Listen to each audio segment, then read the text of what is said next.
안녕하세요. 말씀 한 줌. 오늘은 로마서 2장 12절에서 16절 말씀을 함께 살펴보도록 하겠습니다. 제가 먼저 본문을 읽을게요. 무릇 율법 없이 범죄한 자는 또한 율법 없이 망하고 무릇 율법이 있고 범죄한 자는 율법으로 말미암아 심판을 받으리라. 하나님 앞에서는 율법을 듣는 자가 의인이 아니요 오직 율법을 행하는 자라야 의롭다 하심을 얻으리니 율법 없는 이방인이 본성으로 율법의 일을 행할 때에는 이 사람은 율법이 없어도 자기가 자기에게 율법이 되나니 이런 이들은 그 양심이 증거가 되어 그 생각들이 서로 혹은 고발하며 혹은 변명하여 그 마음에 새긴 율법의 행위를 나타내느니라. 곧 나의 복음에 이른 바와 같이 하나님이 예수 그리스도로 말미암아 사람들의 은밀한 것을 심판하시는 그 날이라. 아멘. 계속해서 하나님은 이방인과 유대인에게 똑같이 심판하시는 분이시라는 것을 알려주고 있습니다. 하나님은 모든 사람에게 공평하신 분이라는 것을 설명하는 부분이에요. 함께 살펴보도록 하겠습니다. 먼저 공평하신 하나님에 대해서 볼게요. 12절을 보시면 율법 없이 범죄한 자와 율법이 있고 범죄한 자가 등장합니다. 이 사람들은 어떤 사람을 가리킬까요? 바울이 말한 율법은 하나님께서 모세를 통해서 주신 법을 말합니다. 십계명과 그에 따른 하나님의 말씀을 말하죠. 그런데 세상에는 이 율법을 들어본 적도 없고 배워본 적도 없는 사람들이 많습니다. 우리도 그랬고 당시 헬라 사람들도 그랬어요. 그래서 바울은 그런 사람들을 율법 없는 자라고 불렀어요. 쉽게 말하자면 성경을 한 번도 들어본 적이 없는 이방 사람들을 말하는 거죠. 그러면 율법 없이 범죄한 자는 율법 없이 망한다 라는 뜻은 무슨 말일까요? 율법을 모르지만 잘못된 일을 하면 그에 대응하는 벌을 받는다는 말입니다. 보세요. 교통법규를 몰랐다고 해서 신호를 무시하고 가요. 그거 괜찮은 건가요? 아니잖아요. 그러다가 사고 나면 제가 몰랐어요 하고 모든 사건이 무마되는 것 아닙니다. 마찬가지로 하나님을 몰랐다고 해서 죄가 사라지는 것 아니죠. 하나님은 모든 사람에게 양심이라는 법을 주셨기 때문에요. 그 이야기가 14절에서 15절에 등장합니다. 율법 없는 이방인이 본성으로 율법의 일을 행할 때에는 이 사람은 율법이 없어도 자기가 자기에게 율법이 되나니 이런 이들은 그 양심이 증거가 되어 그 생각들이 서로 혹은 고발하며 혹은 변명하여 그 마음에 새긴 율법의 행위를 나타내느니라 이렇게 기록합니다. 하나님의 말씀을 들어본 적 없는 사람들이지만 스스로 옳고 그름을 구분하며 살아가는 모습이 있는 거예요. 거짓말, 도둑질, 살인과 같이 이런 기본적인 도덕심으로부터 나오는 것들, 그런 것들이 있잖아요. 하나님께서 사람 마음에 새겨주신 이 양심에 이런 것들이 생긴다는 거죠. 그러면 이 양심이 스스로의 법이 된다는 말입니다. 옳고 그름이 기준이 되는 거죠. 결국에는 하나님은 모든 사람 안에 선과 악을 구분할 수 있는 마음을 주셨다는 거예요. 그렇기 때문에 누구도 나는 몰랐다라고 변명할 수 없다는 겁니다. 그러면 율법이 있는 자, 곧 유대인들은 어떻게 되나요? 그들은 그들대로 율법을 온전하게 지키지 않아서 심판을 받는 거죠. 그러니까 하나님은 율법을 아는 사람이든 모르는 사람이든 죄를 지으면 모두 그에 합당한 심판을 받게 된다는 겁니다. 그러면 어떤 사람이 하나님께 심판을 받지 않게 될까요? 13절을 보세요. 하나님 앞에서는 율법을 듣는 자가 의인이 아니요 오직 율법을 행하는 자라야 의롭다 하심을 얻으리니 이렇게 기록하고 있습니다. 무슨 말이에요? 단순히 율법을 아는 것이 아니라 행하는 것이 중요하다는 거예요. 사람들이 요즘 건강한 삶에 대해서 관심이 많습니다. 그래서 정보를 얻는 곳이 유튜브예요. 유튜브에 보면 운동하는 방법 알려주는 채널들이 참 많아요. 엄청 친절하게 가르쳐 줍니다. 그런데 보세요. 만약에 제가 다이어트를 하고 싶잖아요. 뱃살을 빼고 싶어요. 그러면 유튜브를 찾아서 이렇게 빼는 방법들을 알게 된 거예요. 찾아봅니다. 그래서 이 운동을 해야겠다라는 생각까지 드는 영상을 찾았습니다. 그래서 그 영상을 아주 자세하게 봤어요. 여러 번 봐가지고 이제 그 운동의 자세를 다 익혔습니다. 여러분 어때요? 제 뱃살이 빠졌을까요? 당연히 아니죠. 만약 그렇다면 정말 좋겠다, 그죠? 제 뱃살은 아무 변화가 없습니다. 아무리 좋은 영상, 아무리 자세히 알려주는 영상을 봐도 직접 몸을 움직이지 않으면 아무 변화도 없고 소용없는 거예요. 마찬가지입니다. 하나님의 율법을 안다고 의로워지는 것 아닙니다. 좋은 말씀이네 하고 듣는다고 변화되지 않습니다. 율법에 순종해야 의로워지는 거예요. 그 이야기를 지금 바울이 하고 있는 겁니다. 그리고 16절, 우리는 모든 자세한 상황과 이야기들이 순간 지나가잖아요. 그 모든 상황과 동기와 의도와 마음의 모든 것들, 은밀하게 여겼던 모든 것들이 예수 그리스도 안에서 다 드러난다는 겁니다. 그때가 하나님이 심판하시는 날이라는 거죠. 그러니까 바울이 말하고자 하는 핵심은 유대인들 자신들은 율법을 가졌기 때문에 하나님의 심판 대상이 아니라는 자부심을 가지고 있었는데 그건 잘못된 생각이라는 거예요. 오히려 심판을 면하게 해주는 특권이 아니라 더 큰 책임이 따르는 일이라는 것을 알려주는 겁니다. 그리고 율법이 없는 자는 양심으로, 율법이 있는 자는 율법으로 심판받는데 둘 다 완전하지 못하기 때문에 모두 죄 아래에 있는 죄인들이라는 거죠. 여러분, 이 말씀이 우리에게 울리는 메시지는요, 우리가 아무리 교회 오래 다니고 성경을 잘 알고 있다 한들 그 지식들이 우리에게 의로움을 보장하지 않는다는 겁니다. 오히려 하나님에 대한 지식을 많이 알고 있으면 그만큼 더 깊은 책임이 따르는 거예요.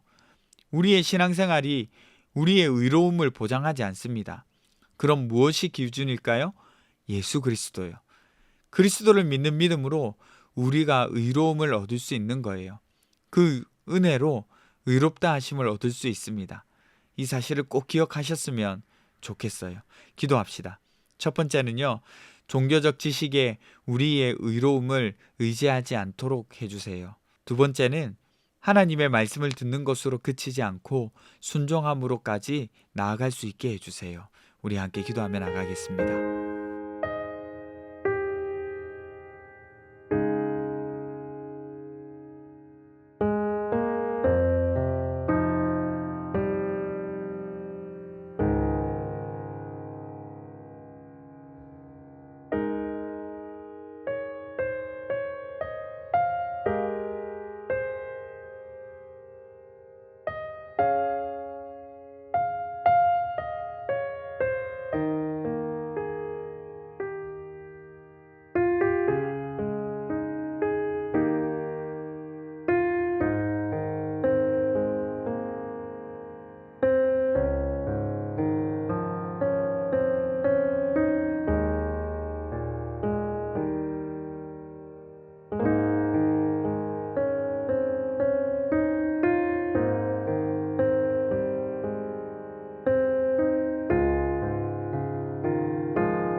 하나님, 신앙생활하는 것이 우리의 의로움이 되지 않게 해주십시오.